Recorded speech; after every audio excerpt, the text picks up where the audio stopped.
Kết hôn 3 năm. Mỗi tối, chồng tôi đều cúi chào trước rồi mới lên giường. Sự lạnh lùng và cố chấp của anh ấy khiến tôi luôn nghĩ rằng anh ấy không yêu tôi cho đến khi vợ tôi rõ ràng vừa thông minh vừa đáng yêu. Cậu không biết sao? Biết. Bây giờ thì biết rồi.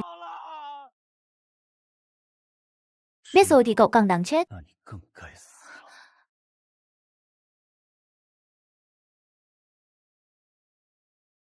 Hai ngày nay em ăn ở luôn tại công ty à? Đúng vậy. Thịnh Giữa Bạch đã mua đồ dùng cá nhân cho mọi người. À đúng rồi, anh ấy còn thuê một phòng ở khách sạn bên cạnh để mọi người thay phiên nhau đi tắm từ nhỏ đến lớn. Đây là lần đầu tiên em thức đêm ở bên ngoài. Thịnh Giữa Bạch là người đi tắm cuối cùng.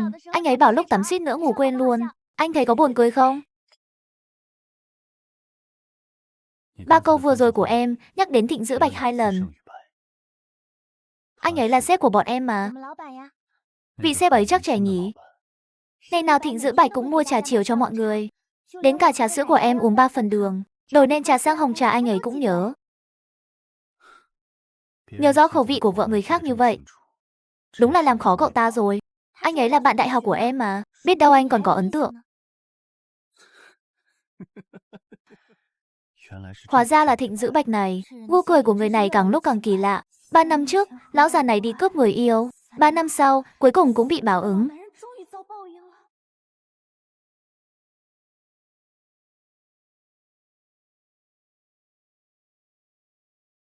Thiếu gia nhà họ Thịnh muốn xuất ngoại hay muốn nhà họ Thịnh phá sản?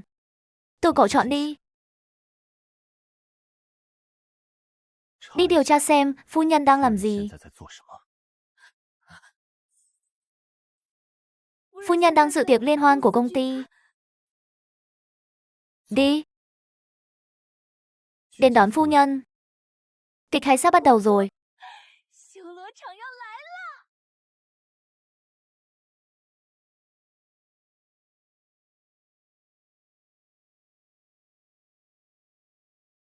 Ha ha ha ha. Lâu lắm rồi mới thấy cô ấy cười vui như vậy. Mấy năm nay, những bộ váy đắt đỏ, túi xách bản giới hạn, trang sức đầu giá đều ngày càng khó làm vợ tôi vui. Vậy mà người đàn ông đó chỉ với một ly rượu xét rẻ tiền đã làm được. Chênh lệch 5 tuổi. Chẳng lẽ vì tôi già thật rồi sao? Sếp, tuyết rơi rồi, coi chừng cảm lạnh. Cút. Oan quá, tôi đâu có ý nói sếp già.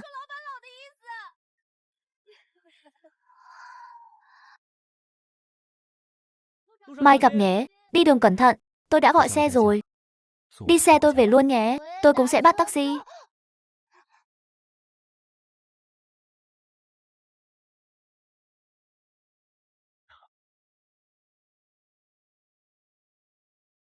Đưa phu nhân lên xe trước.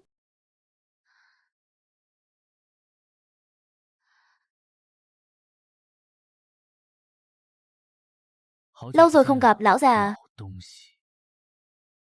Chào cậu, đồ vô dụng. Lạnh lắm nhỉ? Có tuổi rồi, chắc cũng bị đau khớp vì lạnh chứ. Vậy thì đừng sĩ diện nữa. Cứ lấy áo khoác của tôi mặc cho tăng tăng đi. Tôi còn trẻ, đâu có sợ lạnh. 5 năm ở Đức. Có vui không? Không ngờ cậu về nhanh vậy. Tổng giám đốc Hoắc hôm nay tuyên bố sẽ kết hôn với cô Thập Tang vào ngày mai. Không.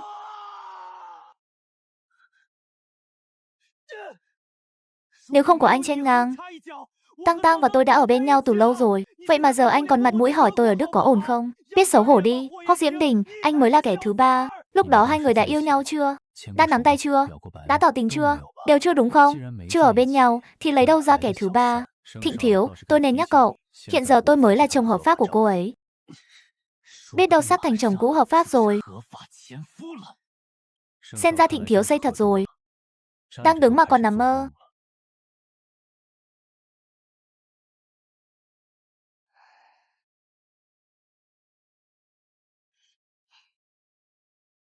Họ đang nói gì vậy? Sao nói lâu thế? Họ nói gì vậy? Nói lâu thế? Đây là trà giải rượu tiên sinh nấu cho cô. Vị táo và lê. Không có gừng, thứ cô ghét nhất. Cô uống trước đi. Tôi đi gọi ông chủ ngay.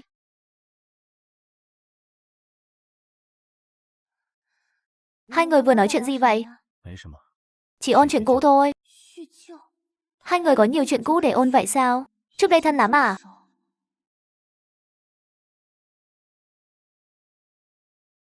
Em còn trẻ.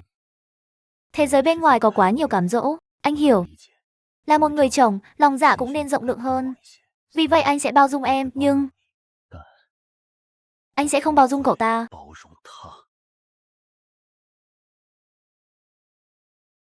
Người đàn ông này lúc nào cũng chu đáo quá mức.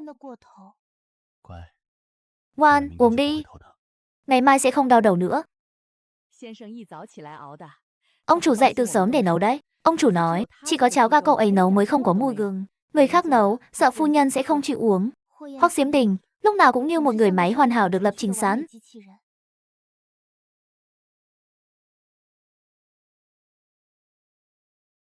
Tối qua hai người về có cãi nhau không? Hả? Sao bọn mình phải cãi nhau? Không à, mình còn định hỏi cậu đây. Cậu với Hoắc Diễm Đình quen nhau từ trước à?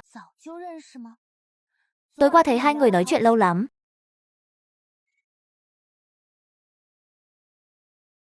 Không có gì. Chỉ ôn chuyện cũ thôi. Rốt cuộc là ôn chuyện gì? Từ khi nào quan hệ hai người tốt vậy?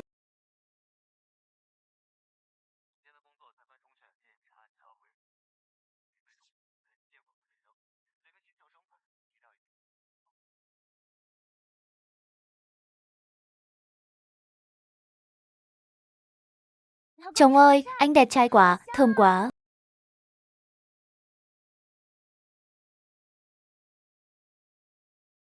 Vợ à, làm việc lúc ăn sẽ ảnh hưởng tiêu hóa. Hay là ăn xong rồi làm nhé? Ồ, Tổng Giám đốc Hoắc vẫn ở đây à? Đang ăn cùng vợ tôi. Sao vậy? Thịnh Thiếu không có vợ để ăn cùng à? Ôi, tôi cứ tưởng người có tuổi thì ngủ sớm chứ. Không ngờ Tổng Giám đốc Hoắc vẫn còn gân lắm. Sao hai người này nói chuyện mùi thuốc súng nồng nặc vậy? Tôi 8 giờ còn bắt nhân viên vừa ăn vừa họp. Công ty anh quan tâm nhân viên kiểu đó sao? Không đâu, là tôi tự nguyện, vì sếp Thịnh trả quá hậu hĩnh. Tập đoàn Hoắc Thị cũng hoan nghênh những người chăm chỉ như các bạn. Có muốn nhảy việc không? Miễn phỏng vấn, lương tăng 50%. Mọi người, tôi đi ăn đây. Hôm nay làm đến đây thôi, bà nhé. Đây là đậu phụ sốt gạch quà em thích nhất. Quan Long vừa mới tách nên không bị tanh.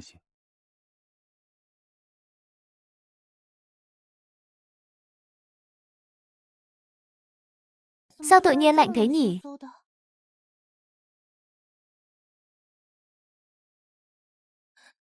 Khoan đã, em có tài liệu cần gửi cho Thịnh Dữ Bạch.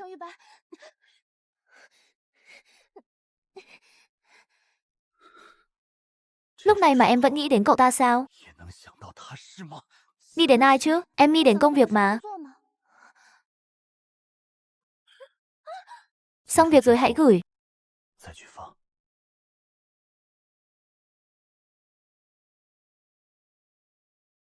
Dạo này, người đàn ông này sao cứ như biến thành người khác vậy?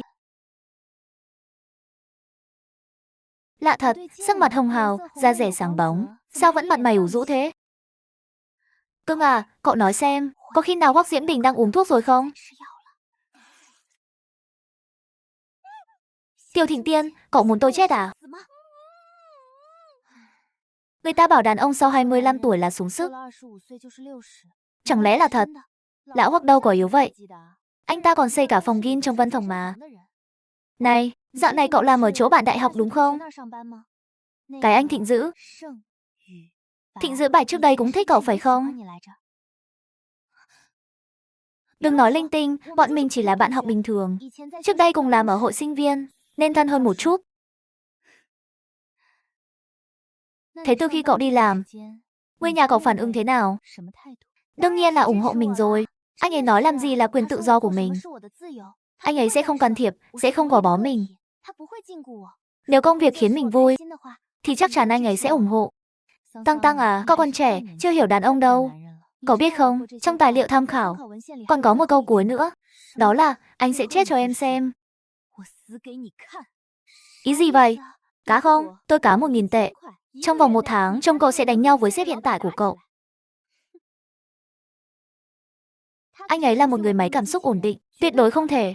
Nếu anh ấy mà đánh nhau, thì lợn cũng biết leo cây. Cá 10.000 tệ tôi cũng không sợ.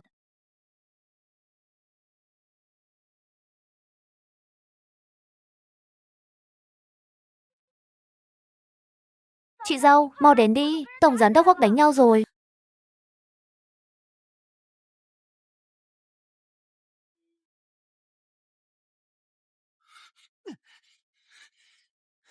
Hoắc Diễm Đình, anh tưởng phá sau công ty tôi là tôi sẽ sợ sao? Tôi còn mở được công ty thứ hai, thứ ba. Vậy tôi sẽ phá luôn công ty thứ hai, rồi cả công ty thứ ba. Anh có ghen không? Tăng Tăng lúc làm việc tự tin và xinh đẹp như vậy. Anh từng thấy chưa? Thế lúc cô ấy hôn tôi say đắm như vậy, anh từng thấy chưa? Đồ khốn.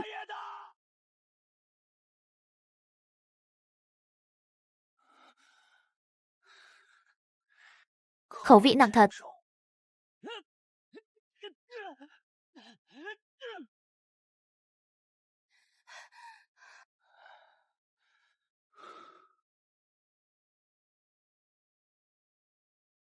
Tăng Tăng, em qua chăm sóc anh ấy trước đi. Dù sao tổng giám đốc Hoắc cũng lớn tuổi rồi, xương người già giòn lắm. Mau đưa anh ấy đến bệnh viện chụp phim đi. Hừ, đánh cậu thì bố đây đánh cả ngày cũng được. Anh ấy còn tự xưng là bố nữa kìa. Mê mơ.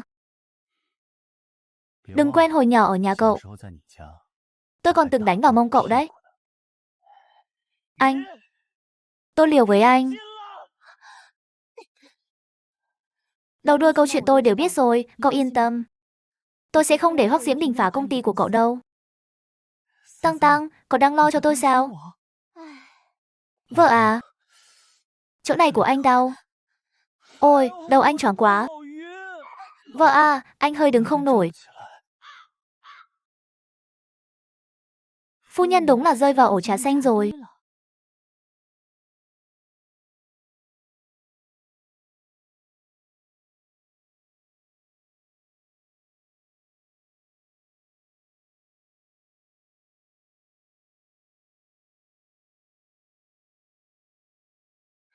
Hai người bao nhiêu tuổi rồi mà còn đánh nhau? Bao nhiêu tuổi rồi mà còn đánh nhau thế? Tôi bằng tuổi cậu. Tôi mới 25, còn anh ta là ông chú ngoài 30. Còn dám khiêu khích. Tôi đây chỉ coi như dạy dỗ thằng nhóc thôi. Anh cũng không được nói nữa.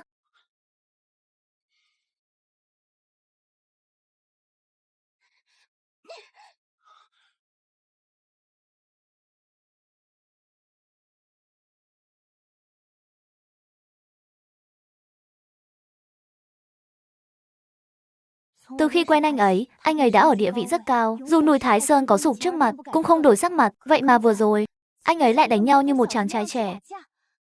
Đúng là kỳ diệu thật. Xấu lắm sao? Đừng nhìn nữa. Người máy hoàn hảo luôn điềm tĩnh này. Vậy mà cũng biết tủi thân.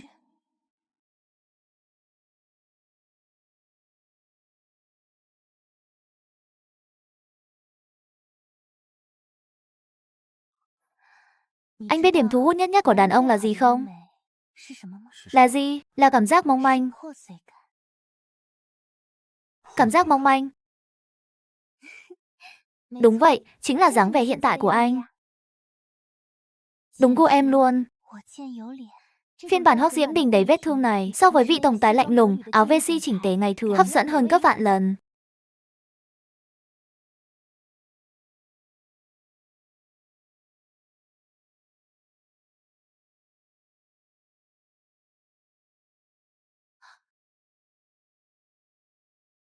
Sếp chắc lại đắc ý cả tuần rồi.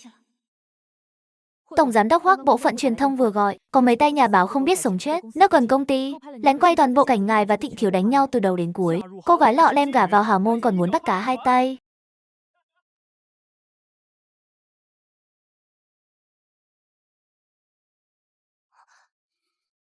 Em đi nghỉ trước đi, còn anh thì sao? Anh còn chút việc phải xử lý.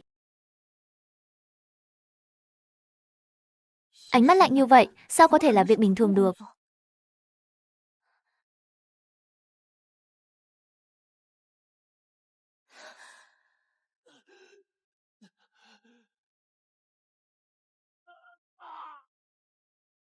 Vợ của tôi,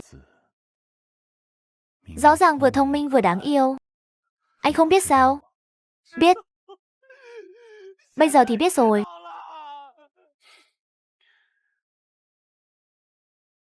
Biết rồi thì cậu càng đáng chết. Tôi không biết. Tôi thật sự không biết. Không biết. Vậy thì đôi mắt này của cậu cũng không cần tồn tại nữa. Tổng giám đốc Hoắc, tôi sai rồi. Tôi không biết ngài để tâm đến phu nhân như vậy. Tôi cứ tưởng. Cậu tưởng tôi chưa từng công khai vợ mình là vì không quan tâm, không yêu cô ấy đúng không? Xem ra cậu không được lòng đồng nghiệp lắm. Đến người trong nghề cũng chẳng nói cho cậu biết. Tôi không muốn để cô ấy xuất hiện trước công chúng. Vì vợ tôi quá xinh đẹp. Càng nhiều người nhìn thấy thì càng nhiều người giằng mó. Giống như khi cậu có viên kim cương đẹp nhất thế giới, nếu không cất kỹ, sẽ có vô số kẻ trộm, ngày đêm chỉ nghĩ cách cướp nó đi. Đây là bệnh gì vậy? Bệnh chiếm hữu quá mức đấy. Tôi hiểu rồi, Tổng giám đốc Hoắc, sau này tôi không dám nữa, ngài cứ yên tâm. Vẫn vùng biển đó. Theo cách cũ. Đi đi. Ra biển.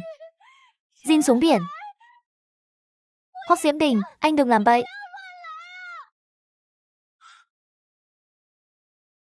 Lỡ như con của chúng ta sau này phải thi công chức thì sao?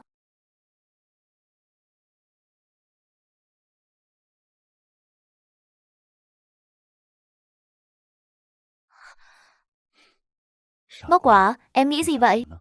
Bây giờ là xã hội pháp trị, họ chỉ đưa hắn ra biển tắm mùa đông thôi. Vùng biển đó là khu nuôi trồng của tập đoàn Hoắc Thị. Biển lặng sóng yên, an toàn lắm. Nếu không cho bọn họ một bài học, thì đám nhà báo đó sao chịu yên được? Em tưởng anh định làm gì? Chồng em là công dân tuân thủ pháp luật. Mùa đông bắt đi tắm biển. Thế mùa hè thì sao? Mùa hè à? Mùa hè cũng ra biển ăn sashimi chấm gấp đôi mù tạt. Ăn đến khi khóc thì thôi. Hóa ra anh không hề xa vời như em vẫn tưởng. Ẩn dưới vẻ ngoài lạnh lùng lại là một chàng trai. Hay ghen đến mức phát cuồng.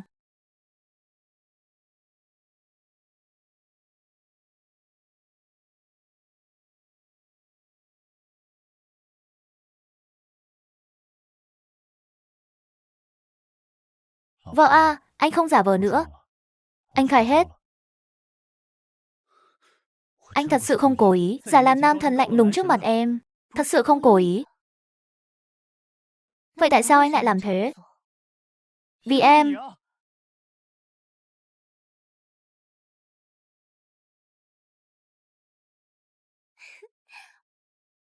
Vì em từng nói thích kiểu đàn ông trưởng thành, điềm đạm và biết kiềm chế.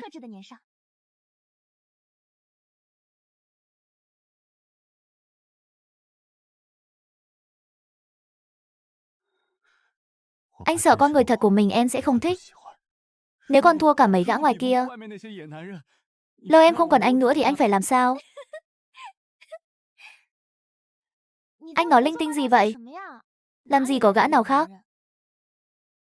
À, anh nói Thịnh Giữ Bạch à? Em với anh ấy sao có thể chứ? Sao lại không thế? Em cười với cậu ta vui đến thế mà. Em thật sự rất thích Hoắc Diễm Đình bây giờ. Không còn cao cao tại thượng, mà là một Hoắc Diễm Đình chân thật, bằng xương bằng thịt. Anh đang lo lắng điều gì vậy?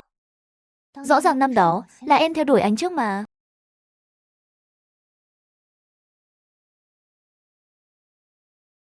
Ngay từ cái nhìn đầu tiên, em đã bị người đàn ông như bước ra từ tạp chí ấy làm cho rung động. Say mê. Xin hỏi, em có thể xin thông tin liên lạc của anh không?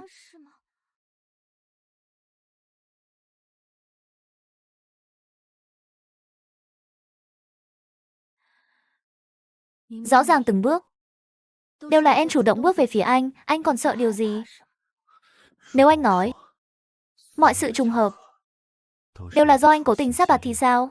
Trước khi gặp Tăng Tăng, cuộc đời anh như một cỗ máy được lập trình sẵn, một người máy Vừa trưởng thành đã tiếp quản công ty gia tộc, là trụ cột của doanh nghiệp. Anh buộc phải xử lý mọi việc thành thạo, bình tĩnh và điềm đạm, cũng vì thế mà hình thành tính cách nhàm chán. Cho đến buổi lễ trao giải hôm đó, anh gặp Tang Tang. Chỉ một ánh nhìn đã khiến trái tim anh lần đầu biết rung động. Nếu đó không phải là yêu từ cái nhìn đầu tiên, thì chắc anh phải đi khám tim mất.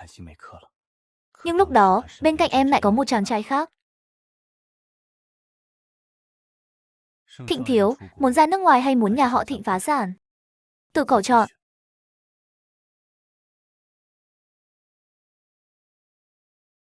Thịnh Giữ Bạch chưa bao giờ là lựa chọn của em.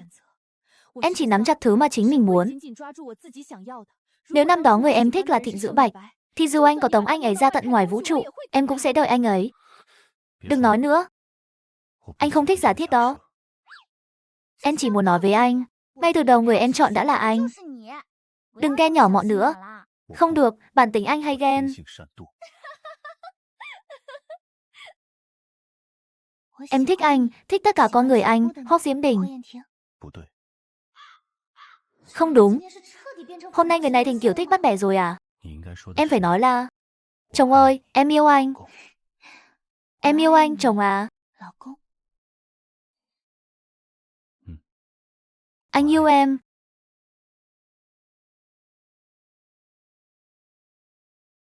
Đại sư thần toán, rốt cuộc cậu tính ra bằng cách nào vậy?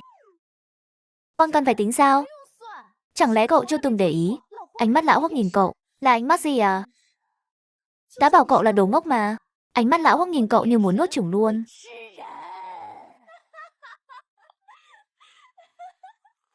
Có khoa trương vậy không?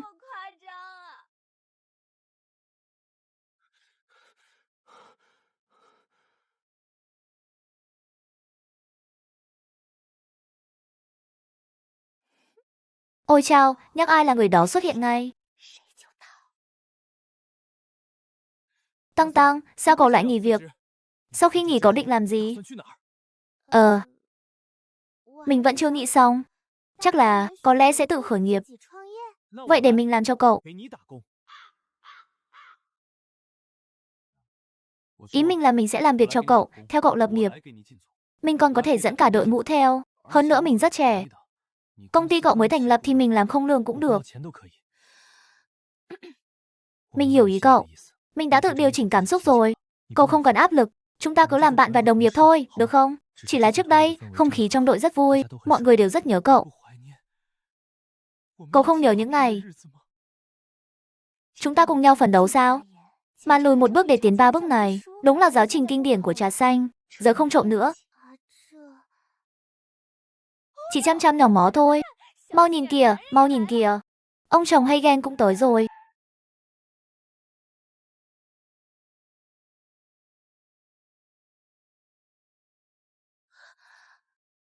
Tiêu rồi.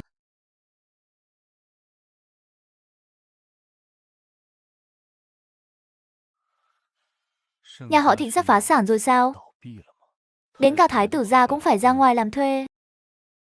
Đây là chuyện giữa tôi và Tăng Tăng. Liên quan gì đến tổng giám đốc Hoắc? Công ty của vợ tôi sẽ không tuyển những kẻ có ý đồ phá hoại gia đình người khác. Cuộc hôn nhân này ngột ngạt thật đấy. Cũng còn hơn vài người. Cô đơn lẻ bóng. Ngày nào cũng dòm ngó vợ người khác.